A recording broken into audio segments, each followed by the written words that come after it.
سیدنا و مولانا محمد وعلی آلہ و اصحابہ اجمعین، اما بعد۔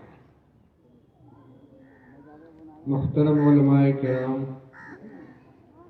بزرگان ملت، نوجوان بھائیوں، عزیز بچوں، ابھی ناظم جلسہ جن کے نام سے میں واقف نہیں، انہوں نے دارالعلوم دیوبند کے موقر استاد مولانا فہیم الدین صاحب کو اس بات کے لیے زحمت دینی چاہیے کہ وہ اس ناکارہ کا تعارف کرائیں۔ میں نے سوچا اپنا تعارف میں خود کرا دوں، اس لیے کہ من عالم کے من دانا۔ اپنی حیثیت اور اپنی حقیقت سے میں واقف ہوں جتنا اتنا دوسرا واقف نہیں۔ میرا مختصر اور اصلی تعارف یہ ہے کہ میں اپنی ذات سے خوش نہیں ہوں، البتہ اللہ تعالیٰ کا انعام ہے کہ اس نے ہم سب کی قومی، ملی، دینی امانت دارالعلوم دیوبند کی خدمت سے جوڑ دیا ہے اور اس سعادت سے بہرور فرمایا ہے۔ یہی میرا اعزاز ہے، یہی افتخار ہے، اور اگر اللہ تعالیٰ قبول فرما لے تو یہی میرے لیے ذریعہ نجات ہے۔ اور آپ حضرات کو میرے ساتھ جو محبت ہے، جو تعلق ہے، وہ بھی اسی نسبت کی بنا پر ہے، ورنہ ابو القاسم بنارسی کو کوئی نہیں جانتا۔ یہ کس گلی کے رہنے والا ہے، اس کی کیا حیثیت ہے، اس کا خاندانی پس منظر کیا ہے، اس کی تعلیم کیا ہے، اس کے تعلقات کن سے ہیں، کوئی نہیں جانتا۔ بس یہ نسبت اور یہ تعلق ہی اصل ہے، اور یہ نسبت ایسی ہے کہ منت منے کی خدمت سلطہ ہمیں کنی، منت شناس ازو کے بخدمت گزاشتت۔ اگر کوئی بادشاہ کسی کو خدمت کے لیے منتخب کر لے تو اس کو فخر کرنا کہ میں بادشاہ کی خدمت کر رہا ہوں، یہ بہت بڑی نادانی ہے۔ شیخ سعدی رحمۃ اللہ علیہ فرماتے ہیں کہ منت منے کی خدمت سلطہ ہمیں کنی، اگر بادشاہ تجھ سے خدمت لے لے تو تو احسان مت رکھ کہ میں بادشاہ کی خدمت کر رہا ہوں، منت شناس ازو کے بخدمت گزاشتت، بلکہ اس کا احسان مان کہ اس نے تجھ کو اپنی خدمت کا موقع دے دیا۔ بہت نازک ذمہ داری ہے، ڈرتا رہتا ہوں، اور جہاں جاتا ہوں جن لوگوں سے ملاقات ہوتی ہے یہی درخواست کرتا ہوں کہ آپ دعا فرمائیں کہ اللہ تعالیٰ اس ناکارہ کی ذات سے اس امانت کو کوئی نقصان نہ پہنچنے دے اور صحیح خدمت کرنے کی توفیق عطا فرمائے۔ میرے بھائی و بزرگوں، آپ اس وقت جس مجلس میں بیٹھے ہوئے ہیں یہ آپ کے مدرسے کی طرف سے منعقد کیا ہوا ایک دینی جلسہ ہے، اور مجھ کو دعوت دی گئی ہے دعا کے لیے اور اس کے ساتھ ساتھ کچھ دین کی باتیں کہنے کے لیے۔ مدرسہ جس بستی کے اندر ہو یہ اللہ کا بہت بڑا احسان ہے۔ ہمارے علاقے کے بزرگوں میں مولانا صدیق احمد صاحب باندھی رحمۃ اللہ علیہ گزرے ہیں اور دیندار طبقہ ان سے اچھی طرح واقف ہے۔ حضرت مولانا اسعد اللہ صاحب ناظم مدرسہ مظاہر العلوم کے خلیفہ تھے، مظاہر العلوم میں تعلیم حاصل کی۔ صوفی منش، تارک الدنیا، زاہد و پارسا، مخلوق خدا کے کام آنے والے، بالکل سادہ مزاج، تصنع، تکلف و بناوٹ کا وہاں گزر نہیں، ان کی باتیں بھی دل لگتی تھی۔ ایک مرتبہ وہ ہمارے ضلع بنارس کے ایک مدرسے میں گئے اور وہاں علاقے کے لوگوں کی توجہ مدرسے کی طرف کچھ کم تھی۔ وہ جو بیان بھی کرتے تھے تو گفتگو کے انداز سے انہوں نے مجمع کو مخاطب کر کے پوچھا کہ بھائیو اس گاؤں میں کوئی ڈاکٹر ہے؟ کہ نہیں مولانا۔ اچھا، اگر شہر سے کوئی ڈاکٹر آ جائے اور یہاں اپنی دکان، اپنا مطلب کھول لے اور پھر وہ کہے کہ بھائی میں یہاں نہیں رہوں گا، کیوں نہیں رہیں گے آپ؟ بھائی یہاں رہنے کا کوئی ٹھکانہ نہیں، کھانے کا کوئی ٹھکانہ نہیں، تو میں یہاں نہیں رہوں گا، تو آپ کیا کریں گے؟ صاحب ہم اس کے رہنے کا انتظام کریں گے، اس کی ضرورتیں پوری کریں گے، اس کو جانے نہیں دیں گے۔ اچھا، تمہارے گاؤں میں کوئی درزی ہے؟ کہ نہیں، ہم کو کپڑا سلانے کے لیے شہر جانا پڑتا ہے۔ اچھا اگر کوئی درزی یہاں پہ دکان کھول لے تو کیا کرو گے؟ کہ ہم اس کو جانے نہیں دیں گے، اس کی ضرورتیں پوری کریں گے، اس کو یہاں ٹکنے کا سارا سامان دیں گے۔ تو میرے بھائی لوگ، کیا اس مدرسے کی حیثیت تمہارے نزدیک ایک ڈاکٹر اور ایک درزی سے بھی کم ہے؟ وہ تمہارے کپڑے کا انتظام کر رہا ہے، وہ تمہاری دوا علاج کا انتظام کر رہا ہے، تم اس کی خوشامد کرو گے کہ آپ یہیں رہیے، آپ کو جو ضرورتیں ہیں آپ ہم سے کہیے۔ یہ تمہاری دین کی ضرورت پوری کرنے والا ادارہ، تمہارے بچوں کی تعلیم و تربیت کی ذمہ داری اٹھانے والا ادارہ، جو فریضہ اللہ نے تمہارے اوپر رکھا تھا کہ اپنے بچوں کی دینی تعلیم کا انتظام کرو، دینی تربیت کرو۔ جس طرح ہر باپ کے ذمے اپنے بیٹے کے کھانے، کپڑے، رہائش اور دوا علاج کی ذمہ داری ہوتی ہے، کوئی کسی کے بیٹے کو کھانا نہیں کھلاتا، کوئی کسی کو کپڑا نہیں دیتا، کوئی کسی بچے کے سر پہ مکان کا سایہ نہیں ڈالتا، کوئی کسی بیمار بچے کا علاج نہیں کرتا۔ دنیا جانتی ہے کہ گھر کے سرپرست اور باپ کی اپنی ذاتی ذمہ داری ہے، اس میں کوئی شریک و سہیم نہیں ہے۔ اس سے زیادہ ایک مسلمان باپ کی ذمہ داری اپنے بچے اور اپنی بچی کو دینی تعلیم دینی ہے۔ کوئی مدرسہ نہ ہو، کوئی مکتب نہ ہو تو ہر باپ کے ذمے جس طرح اپنی اولاد کو کھلانا پلانا، اس کا پالنا پوسنا فرض ہے، اسی طریقے سے ہر باپ کی ذاتی ذمہ داری ہے کہ اپنے بچے کو دین سکھائے، اس کو قرآن پڑھائے، اس کو اردو زبان پڑھائے، اس کو نماز کا طریقہ سکھائے، اس کو پاکی ناپاکی کا طریقہ سکھائے، اس کو ایک مسلمان کی زندگی گزارنے کے سارے آداب سکھلائے۔ یہ باپ کی ذاتی ذمہ داری ہے۔ جب اس پوری بستی کے ہر باپ کی ذمہ داری کو ایک مدرسے نے اپنے سر لے لیا ہے کہ ہم تمہارے بچے کو تعلیم دیں گے، تم اس کو ہمارے یہاں بھیج دو، اس کو دین ہم سکھائیں گے، نماز ہم سکھائیں گے، وضو غسل کا طریقہ ہم سکھائیں گے، ماں باپ کا ادب کرنا ہم سکھائیں گے، بڑوں کے حقوق اور چھوٹوں کے ساتھ شفقت کا طریقہ ہم بتائیں گے، اس کو ایک سچا پکا مسلمان بنانے کی ذمہ داری ہم لے لیں گے۔ اب آپ کی کیا ذمہ داری بنتی ہے؟ ایک ڈاکٹر آپ کے علاج کے لیے آئے گا تو آپ سمجھتے ہیں کہ وہ ہمارا محسن ہے، یہ مدرسہ آپ کا محسن نہیں ہے، یہ مدرسے کے لوگ آپ کے محسن نہیں ہیں۔ آپ سمجھتے ہیں کہ آپ ان کی مدد کر رہے ہیں، ان کو چندہ دے رہے ہیں، ان کے اوپر احسان کر رہے ہیں۔ آپ ان پر احسان نہیں کر رہے ہیں، یہ آپ پر احسان کر رہے ہیں۔ آپ کی ذمہ داری ہے، انہوں نے آپ کے کام کو اپنے سر لیا ہے، آپ ان کو ہر طرف سے فارغ کر دیجیے۔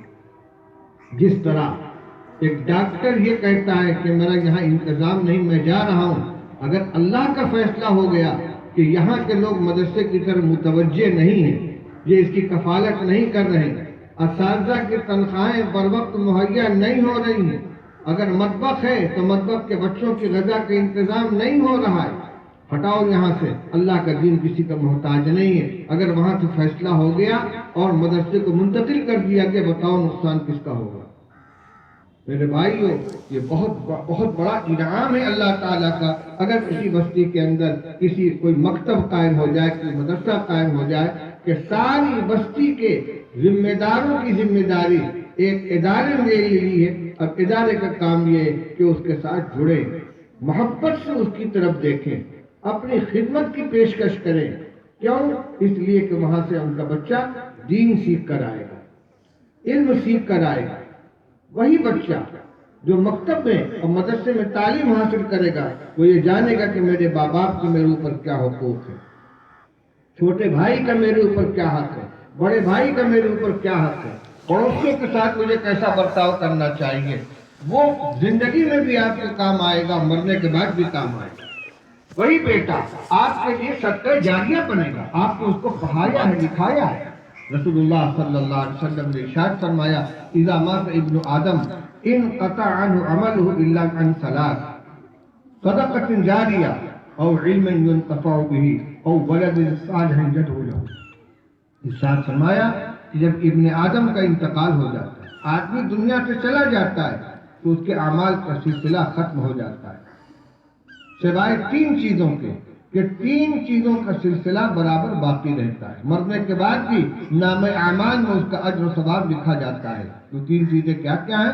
فرمایا صدقۃ جاریہ، ایک تو کوئی صدقہ جاریہ یعنی ایسا رفاہی کام کر دیا جس کا نفع لوگ برابر اٹھاتے رہیں، جیسے کہیں کنواں کھدوا دیا، ہینڈ پمپ لگوا دیا، کچا راستہ تھا اس کو پختہ بنا دیا، سایہ دار درخت لگا دیا، مسجد بنوا دی، مدرسہ بنوا دیا، یا ان کی تعمیر میں حصہ لے لیا سرمایہ کے ذریعے، سامان کے ذریعے، محنت کے ذریعے۔ جب تک یہ چیزیں باقی رہیں گی اس سے لوگ فائدہ اٹھاتے رہیں گے، دینی فائدہ اٹھائیں گے، دنیاوی فائدہ اٹھائیں، اس کا ثواب اس کو ملتا رہے گا۔ نمبر 2، علم ينتفع به، کوئی علم کا سلسلہ قائم کر دیا، اپنے کسی کو عالم بنا دیا، حافظ بنا دیا، قاری بنا دیا، یا کسی کے عالم حافظ قاری بننے میں معاون بن گیا، شریک ہو گیا۔ بنانے والا کون ہے؟ استاد ہے جو پڑھا رہا ہے۔ بنوانے والا کون ہے؟ وہ حضرات جو مدرسے کی کمیٹی کی ممبر ہیں، مدرسے کے معاونین ہیں، چندہ دینے والے ہیں، اس کے آڑے وقت میں کام آنے والے ہیں، اس کی خدمت کے لیے وقتاً فوقتاً کھڑے ہونے والے ہیں۔ کم سے کم یہ کہ اس کے حق میں دعائے خیر کرنے والے اور محبت کی نظر سے اس کو دیکھنے والے ہیں۔ ایک بچے کے عالم بننے میں سارے کے سارے شریک ہیں۔ آپ دیکھیں، زمین سے گیہوں کا ایک دانہ اگتا ہے، بظاہر وہ ایک دانہ ہے جو آپ کے ہاتھ میں آیا، لیکن اس دانے کو زمین سے نکالنے میں اور ہاتھ تک پہنچانے میں قدرت کا سارا کارخانہ لگا ہوا ہے۔ کسان زمین گوڑتا ہے، بیج ڈالتا ہے، کھاد ڈالتا ہے، پانی دیتا ہے، اللہ تعالیٰ آسمان سے بارش برساتے ہیں، زمین کو پھاڑ کر اس میں سے کوپل نکالتے ہیں، دھوپ میں اس کو پکاتے ہیں، سنہری چاندنی میں اس کے اندر مٹھاس ڈالتے ہیں، پکتا ہے، سوکھتا ہے، لہلہاتا ہے، کاٹا جاتا ہے، اس کے بعد یہ دانہ ہاتھ میں آیا تو گیہوں لے کر آپ دیکھ رہے ہیں، لیکن اس کے تیار ہونے میں کتنی قوتیں لگی ہوئی ہیں، کتنی طاقتیں لگی ہوئی، کتنے افراد شریک رہے۔ ایک بچہ حافظ بن کر گھر میں آیا، اس کی دستار بندی کی گئی، لیکن اس کو حافظ بنانے میں کتنے لوگ شریک رہے، وہ سب کے سب علم ينتفع به کی فضیلت کے اندر شامل ہوں گے۔ اس کو حافظ بنانے میں، اس کو عالم بنانے میں سارے لوگ حصے دار ہیں۔ فرمایا جب تک اس کا فیض چلتا رہے گا ان لوگوں کو بھی نفع پہنچتا رہے گا، ثواب ملتا رہے گا جنہوں نے اس کو عالم یا حافظ بنانے میں کسی درجے میں حصے داری کی ہے۔ اور فرمایا او ولد صالح یدعو لہ، اسی طریقے سے کوئی مدرس سے پڑھا رہا ہے، اس سے لوگوں کو نفع پہنچا، کوئی واعظ ہے، وعظ اور تقریر کے ذریعے کسی کو دین کی باتیں بتلائیں، دعوت و تبلیغ کے ذریعے کسی کو دین کے راستے پر لگایا، اس کی زندگی میں تبدیلی آ گئی، اس نے گناہوں کو چھوڑ دیا، نیکی کے راستے پر لگ گیا، اچھا انسان بن گیا، تو اس کے علم سے اس کو فائدہ پہنچا۔ کسی نے تصنیف و تالیف کے ذریعے مضمون لکھ کر، کتاب لکھ کر، کتابچہ لکھ کر، چھاپ کر کسی کو دین کی طرف متوجہ کیا، دین کی باتیں بتلائیں، علم دین اس تک پہنچایا، یہ علم ينتفع به کا مصداق ہے، یہ بھی اس کے لیے صدقہ جاریہ بنے گا۔ اور جب تک اس کی بتائی ہوئی باتوں پر لوگ عمل کرتے رہیں گے اس کا ثواب اس کو ملتا رہے گا۔ اسی طرح فرمایا ولد صالح یدعو لہ، اگر کسی نے نیک اولاد چھوڑی ہے، صالح اولاد اپنے پیچھے چھوڑی ہے جو اپنے والدین کے لیے دعا کرتی ہے، تو جب تک وہ صالح اولاد موجود رہے گی اس کا ثواب، اس کے اعمال کا ثواب اس کو ملتا رہے گا۔ کیوں؟ اس لیے کہ اس نے اس کو صالح بنایا، اس کو دین سکھایا، اس کی تربیت کی، لہذا اس کی تربیت کے نتیجے میں، اس کی تعلیم دلانے کے نتیجے میں، اس کے اچھا انسان بنانے کے نتیجے میں جتنے اعمال اس کے ہوں گے سب میں اس کا حصہ ہوگا، سب میں اس کی حصے داری ہوگی اور اس کا ثواب اس کو برابر ملتا رہے گا، ہمیشہ ملتا رہے گا۔ میرے بھائیوں، یہ مدارس اسلامیہ ان تینوں چیزوں کا مصداق ہے۔ یہ صدقہ جاریہ بھی ہے، یہ علم کا گہوارہ بھی ہے۔ آپ کا بچہ یہاں صالح بن کر جاتا ہے، اس لیے اس کی خدمت کو اللہ کی بہت بڑی توفیق سمجھنا چاہیے، بہت بڑی سعادت سمجھنی چاہیے کہ میرا حصہ بھی اس کے اندر ہو جائے، میں بھی اس کے حصے دار بن جاؤں۔ دوسری بات مجھے یاد کرنی ہے کہ مدارس کا فائدہ صرف ان بچوں تک محدود نہ رہے جو مدرسے میں آ کر تعلیم حاصل کرتے ہیں، بلکہ کہا جاتا ہے کہ مدارس دین کے قلعے ہیں۔ جس جگہ پر کوئی مدرسہ ہو، اس میں کچھ علماء ہوں، تو وہ بستی کے لوگوں کی یہ دینی ذمہ داری بنتی ہے کہ ہر معاملے میں ان کی دینی رہنمائی کو اپنے لیے ضروری سمجھیں، مسائل کے سلسلے میں ان کی طرف رجوع کریں، اپنے گھریلو معاملات میں بھی، نزاعات میں بھی، گھریلو تلخیوں میں، جھگڑوں میں بھی ان کی طرف رجوع کریں، ان سے معلوم کریں کہ اس صورتحال میں مسلمان ہونے کی حیثیت سے ہماری ذمہ داری کیا بنتی ہے، ہمیں کیا عمل کرنا چاہیے، مشورہ حاصل کریں۔ یہی نہیں، آپ کے گھر میں کوئی شادی ہے، تقریب ہے، آپ برادری سے مشورہ کریں گے تو برادری کا مشورہ ملے گا، عالم سے مشورہ کریں گے وہ سنت کا مشورہ دے گا کہ شریعت کا حکم کیا ہے، شریعت کا طریقہ کیا ہے، وہ یہ بتائے گا کہ رسول اللہ صلی اللہ علیہ وسلم نے اپنی صاحبزادیوں کا نکاح کیسے کیا، صحابہ کرام رضی اللہ تعالیٰ عنہ کے یہاں نکاح کیسے ہوتا تھا، وہ آپ کو بتائے گا کہ رسول اللہ صلی اللہ علیہ وسلم نے نکاح کے سلسلے میں کیا ہدایت دی ہے۔ آپ نے فرمایا ہے ان اعظم النکاح برکۃ ایسرہ مؤونۃ، سب سے زیادہ برکت والا نکاح وہ ہوتا ہے جس میں سب سے کم خرچ آئے۔ وہ عالم آپ کو بتائے گا کہ رسول اللہ صلی اللہ علیہ وسلم نے رشتے کے سلسلے میں معیار کیا بتلایا ہے۔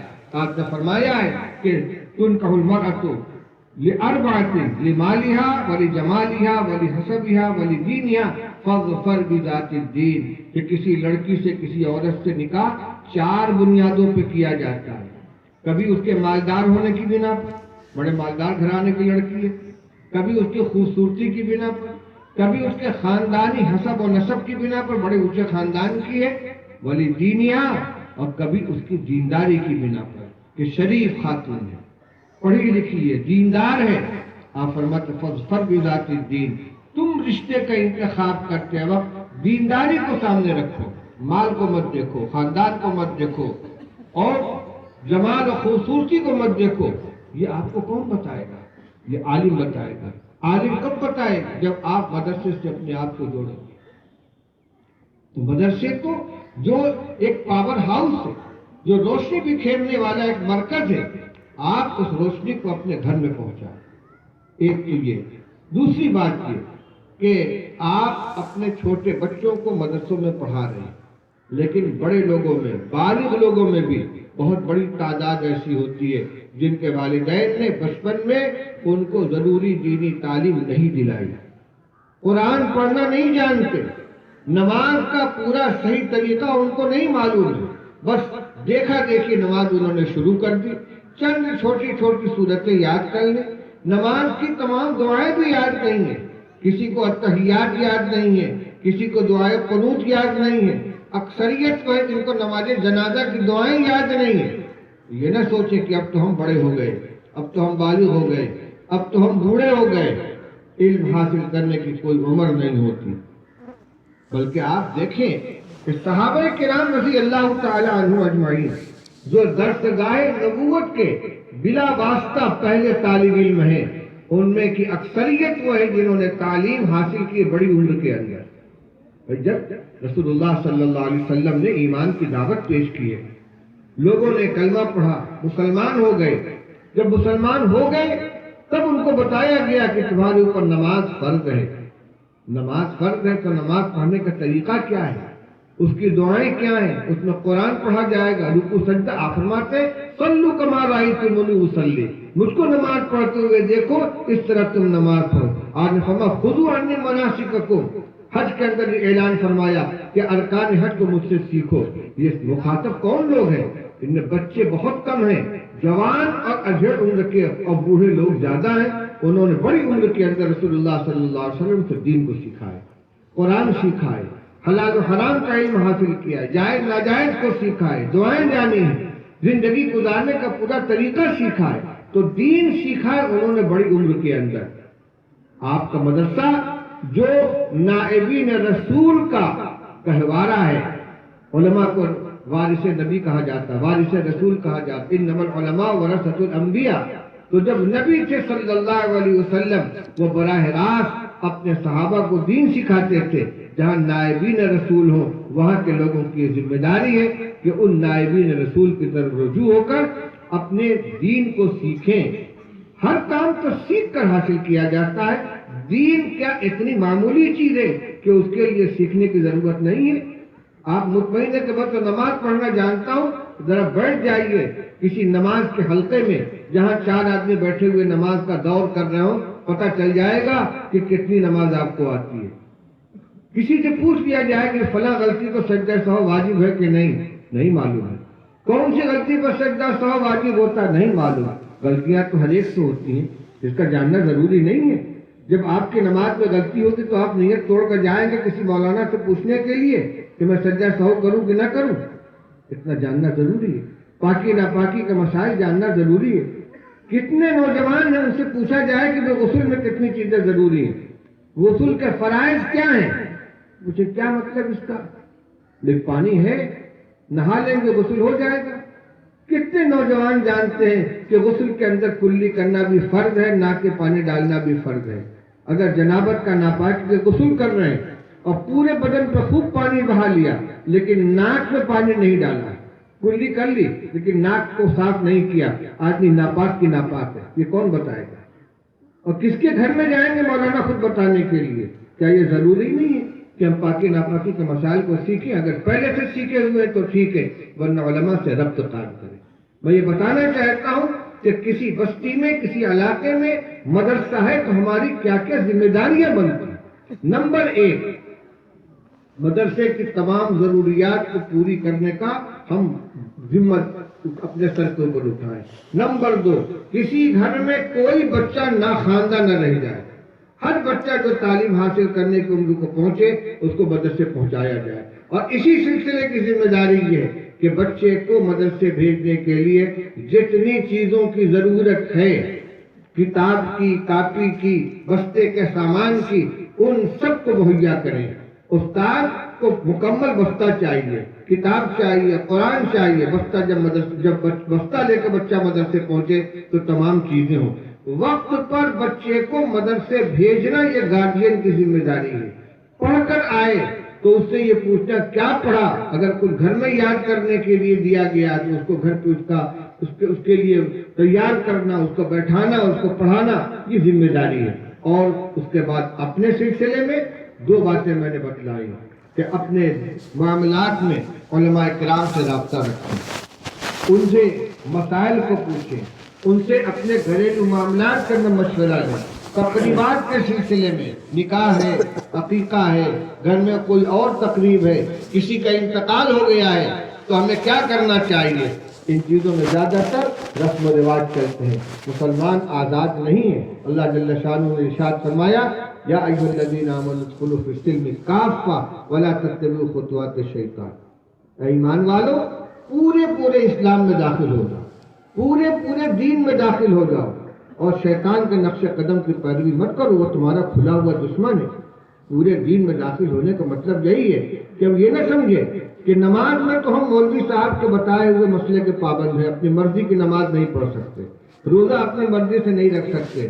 لیکن اگر بزنس کرنا ہے تو مولوی صاحب کیا جانے، تجارت کو تاجر پیشہ لوگوں کا کام وہ بتائیں گے. ٹھیک ہے، تجارت تو ایک کافر بھی کرتا ہے، لیکن ایک کافر اور ایک مسلمان کی تجارت میں کچھ فرق ہونا چاہیے کہ نہیں؟ یہ فرق کون بتائے گا؟ کون سی چیز ہے جس کی رعایت کرنے سے آپ کی آمدنی حلال ہوگی اور کس چیز کی رعایت نہ کرنے سے آمدنی حرام ہو جائے گی؟ کافر کو نہ سود سے پرہیز ہے، نہ جوا سے پرہیز ہے، نہ جھوٹ بولنے سے پرہیز ہے، نہ وعدہ خلافی کرنے سے پرہیز ہے، نہ امانت میں خیانت کرنے سے پرہیز ہے. اور آپ کی تجارت حرام ہو جائے گی اگر کہیں خیانت پائی گئی، کہیں دھوکہ پایا گیا، کہیں سود شامل ہو گیا، کہیں جوا شامل ہو گیا، کہیں فریب دے دیا گیا. اپنی آمدنی کو حلال کیجیے. اور یہ یاد رکھیے کہ اگر کسی کا حق مار لیا اللہ تعالیٰ اپنا معاملہ تو معاف فرما دیں گے، لیکن بندے کے حق کو اللہ تعالیٰ بھی معاف نہیں فرمائیں گے. اس لیے اس کی اہمیت نماز روزے کے مسائل سے کم نہیں زیادہ ہے. اگر جان بوجھ کر غلطی کی ہے تو بہت بڑا مجرم، اور اگر جانتا ہی نہیں ہے تو بھی جرم ہے کہ کیوں نہیں جانا. کیوں نہیں معلومات تھی؟ آپ دیکھیں کسی ملک کے اندر کوئی قانون بنتا ہے، ہندوستان ہے، یہاں روزانہ خبریں پڑھتے ہیں، آئین ساز پارلیمنٹ، آئین ساز اسمبلی، قانون بنانے والی پارلیمنٹ وہ قانون بناتی ہے، صدر جمہوریہ دستخط کر دیتے ہیں، سرکاری گزٹ میں اس کا اعلان ہو جاتا ہے۔ ملک کے کروڑوں آبادی میں کتنے افراد ہیں جو اس قانون کو پڑھتے ہیں؟ جو قانون داں ہیں، عدالت والے ہیں، لائر لوگ ہیں، ان کو معلوم رہتا ہے کون قانون کے کون سے شق میں کیا ترمیم ہوئی ہے، کیا اضافہ ہوا ہے، کیا کمی ہوئی ہے۔ لیکن قانون لاگو ہو جاتا ہے پورے ملک کے ہر باشندے کے اوپر۔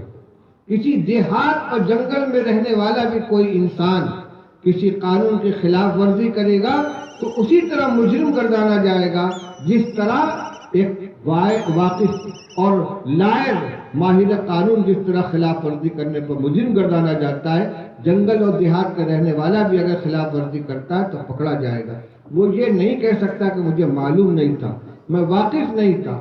کیوں نہیں واقف تھا؟ جب یہ ملک کا قانون ہے تمہیں اس کی خلاف ورزی کرنے کی اجازت نہیں ہے۔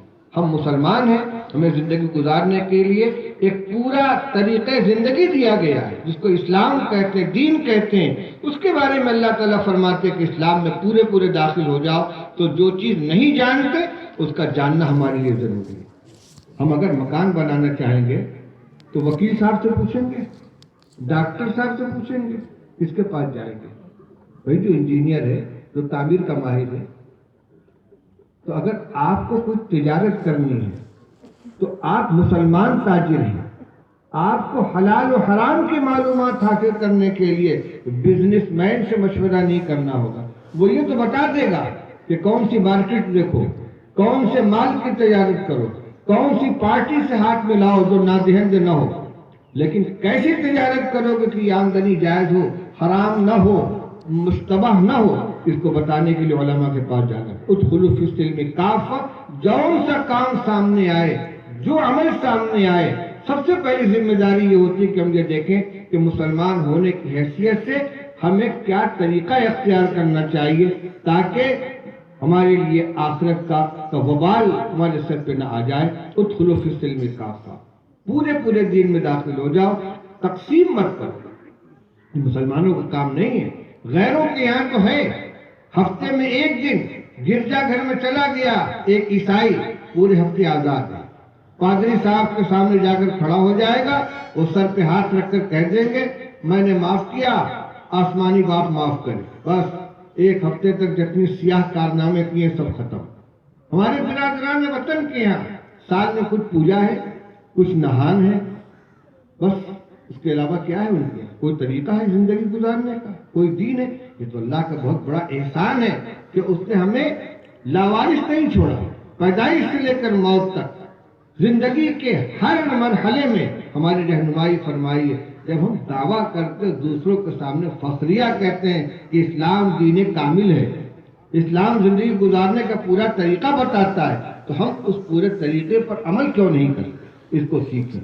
پھر آخری بات یہ ہے کہ جس طریقے سے ہم یہ چاہتے ہیں کہ ہمارا بچہ دین سیکھ کر اس کا عامل بنے، ہم اپنی زندگی کو دین کے سانچے میں ڈھالیں، اپنی ظاہری شکل صورت کو بھی سنت کے مطابق بنائیں، ہمارے چہرے پر داڑھی ہو، ہمارا لباس شریف لباس ہو، ہماری تقریبات اسلامی تقریبات بنے، جس گھر میں شادی ہو پتہ چلے کہ مسلمان گھر کے اندر نکاح ہو رہا ہے، وہاں لایانی چیزیں، بینڈ باجا بج رہا ہو، ڈی ڈی چل رہی ہو، فوٹو کھینچا جا رہا ہو، ویڈیو تیار کیا جا رہا ہو، ان چیزوں کا وہاں گزر نہیں ہونا چاہیے۔ نماز کا اہتمام ہو، قرآن پاک کی تلاوت کا اہتمام ہو، گویا اس دینی ادارے کی پوری برکت آپ کے ماحول میں، آپ کے گھر کے اندر نظر آنی چاہیے، اس کا اثر محسوس ہونا چاہیے۔ جہاں اسپتال ہو اور اس کے زیر سایہ کوئی مریض لیٹا ہوا ہو تو کہیں کہ اس اسپتال کے فیض سے تم کیوں محروم ہو؟ یہ اسپتال کیا کر رہا ہے؟ یہ دینی شفا خانہ ہے، دین کا پاور ہاؤس ہے، دین کا مرکز ہے۔ میٹھے پانی کا چشمہ جاری ہو اور اس کے پڑوس میں کوئی پیاسا پڑا ہوا ہو، سسک رہا ہو، یہ کتنی بڑی محرومی کی بات ہے۔ ظاہر ہے کہ چشمہ وہاں تک تو نہیں جائے گا۔ ہاں برتن بھیجو، گھر کے لے جاؤ، آپ کا بچہ آئے، تعلیم حاصل کرے، گھر میں روشنی پہنچائے، آپ خود آئیے، آ کر رابطہ قائم کیجیے، معلومات حاصل کیجیے، اپنی شکل صورت، اپنے ظاہر کو بھی اسلامی وضابط کے مطابق بنائیے، اپنے معمولات کو بھی درست کیجیے، سنت کو زندگی میں زندہ کیجیے، تقریبات کو سنت کے مطابق بنائیے، اور جو بہت سے فواحش و منکرات ہمارے گھروں میں آ گئے ہیں آج کل ملٹی میڈیا موبائل کے ذریعے، گھروں میں بچے اور بچیوں کے ہاتھ میں موبائل ہے، ویڈیو دیکھ رہے ہیں، یوٹیوب کے اوپر فلمیں دیکھ رہے ہیں، فیس بک کے ذریعے نہ جانے کہاں کہاں رابطے قائم کر رہے ہیں، اب تو دیہات نہیں بچے شہروں کو مات کر رہے ہیں۔ ہمارے بڑوں کی ذمہ داری ہے کہ اپنے بچوں کے اوپر نگاہ رکھیں، ان کے ساتھ زیادہ خوشگمانی نہ برتیں، یہ نہ سوچے بچے بڑے ہو کر ٹھیک ہو جائیں گے، نہیں، یہی بگڑنے کا زمانہ ہے، یہی بننے کا زمانہ ہے۔ اس وقت میں اگر آپ نے ان کی نگرانی نہیں کی، صحیح لائن پر نہیں چلایا، تو خدا نخواستہ کہیں ایسا نہ ہو کہ پانی سر سے اونچا ہو جائے اور پھر سر پہ ہاتھ رکھ کر آپ کو رونا پڑے اور مسئلہ قابو سے باہر ہو جائے۔ اس لیے یہ کچھ باتیں تو میں نے مدرسے کے نسبت سے عرض کی، اس کے بعد عام طور سے یاد کرنا چاہتا ہوں کہ اپنے بچوں کی صحیح تربیت، جو مدرسے سے فارغ ہو چکے، جو گھر کے کام کاج میں لگے، جو جوانی کی عمر کو پہنچ گئے یا پہنچ چکے یا پہنچنے والے ہیں، خاص طور سے ان کے سنگ صحبت کو دیکھیں، جن کے ساتھ اٹھنا بیٹھنا ہے، ان کی کیا دلچسپیاں ہیں، ان کے کیا معمولات ہیں۔ اور میں نے عرض کیا تھا کل بھی ایک مجلس کے اندر کہ اللہ تعالیٰ نے فرمایا کہ ان الصلاۃ تنہی عن الفحشاء والمنکر، نماز بے حیائی اور منکرات سے روکتی ہے۔ یہ آزمایا ہوا نسخہ ہے، اس لیے اگر صرف ایک بات کا آپ عزم کر لیں کہ ہمارے گھر میں کوئی بے نمازی نہیں رہے گا، ہم خود 5 وقت کی نماز ادا کریں گے، گھر میں عورتیں بھی نماز پڑھیں گی، بچیاں بھی نماز پڑھیں گی، 7 سال کا ان کا ہو جائے بچہ تو اس کا نماز پڑھنے کا حکم دو، 10 سال کا ہو جائے نماز نہ پڑھے تو اس کی پٹائی کرو، یہ رسول اللہ صلی اللہ علیہ وسلم کا حکم ہے۔ گھر میں اگر 100% نماز کا ماحول قائم ہو جائے، نماز اپنی تاثیر دکھلا کر رہے گی۔ جن برائیوں کو گھر سے نکالنے اور مٹانے کے لیے آدمی سر جوڑ کر بیٹھتا ہے اور جان توڑ کوشش کرتا، کامیاب نہیں ہوتا، اگر نماز 100% زندگی کے اندر آ جائے انشاءاللہ وہ برائیاں خود بخود مٹیں گی۔ آج آپ حضرات کی تشریف آوری آپ کو مبارک ہو، آپ نے میرے ساتھ بیٹھ کر اپنا اتنا وقت دیا، اور میں مختصر وقت کے لیے حاضر ہوا تھا، اجازت چاہتا ہوں۔ میرے خیال میں ابھی کچھ مفتی صاحب کا بیان ہوگا، جی آپ کی دعا کرنا ہے، مفتی صاحب بیان کرنا ہے۔ اچھا میں رخصت ہو جاتا ہوں، نہیں، آپ کی دعا پروگرام تھا، آپ کی دعا چلیے دعا کر لیجیے۔ اللہم صلی علی سیدنا و نبینا و مولانا محمد وعلی آلہ واصحابہ وبارک وسلم۔ یا حی یا قیوم برحمتک نستغیث اصلح لنا شأننا كله ولا تکلنا الى انفسنا طرفة عین۔ اللهم وفقنا لما تحب وترضى وجنبنا الفواحش ما ظهر منها وما بطن۔ اللهم انا نعوذ بك من شرور انفسنا ومن سیئات اعمالنا۔ اللهم الهمنا مراشد امورنا واعذنا من شرور انفسنا ومن سیئات اعمالنا۔ اللهم وفقنا لما تحب وترضى من القول والفعل والعمل والنية والهدى۔ اے اللہ ہم سب کے گناہوں کو معاف فرما دے، اب تک کی زندگی میں ہم سے جو کچھ معصیتیں ہوئی ان کو اپنے فضل سے درگزر فرما دے۔ اے اللہ آئندہ کے لیے ہمیں اپنی طاعت کی توفیق عطا فرما، گناہوں سے بچنے کی توفیق عطا فرما۔ اے اللہ نفس اور شیطان کے پھندے میں ہم پھنسے ہوئے ہیں، اے اللہ ہم کمزور ہیں، تو بڑی طاقت والا ہے، ہم چاہیں نہ چاہیں اے اللہ ہماری حفاظت فرما، اے اللہ ہماری حفاظت فرما، ہر طرح کے فتنے سے حفاظت فرما، ہر طرح کی آزمائش اور امتحان سے حفاظت فرما، ہر طرح کے گناہ سے ہمیں بچا لے۔ اے اللہ ہمارے گھروں کا ماحول دینداری والا ماحول بنا دے، ہم سب کو سچا پکا نمازی بنا دے، دین کا صحیح علم عطا فرما، علم کے تقاضوں پر عمل کرنے کی توفیق عطا فرما۔ اے اللہ ہر طرح کے منکرات و فواحش سے ہمارے گھروں کو پاک فرما دے۔